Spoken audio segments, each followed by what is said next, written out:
नमस्कार प्रेक्षक हो, राष्ट्र सह्याद्री न्यूज मध्ये आपलं स्वागत। वळूयात बातमीकडे। अहमदनगर जिल्ह्यातील निर्मळ पिंपरी गावात महामार्गावरून जाणाऱ्या ट्रकला अडवत चालकाला मारहाण करून बटाट्याने भरलेला ट्रक पळवणाऱ्या एका आरोपीला लोणी पोलिसांनी गजाआड केलाय।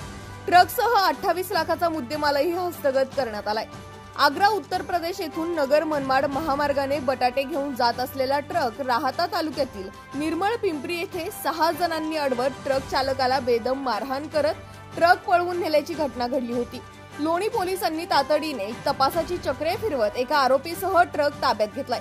इतर आरोपींचा शोध लोणी पोलीस करत आहेत। राष्ट्र सह्याद्री न्यूज साठी प्रतिनिधी कैलास विखे, राहता अहमदनगर।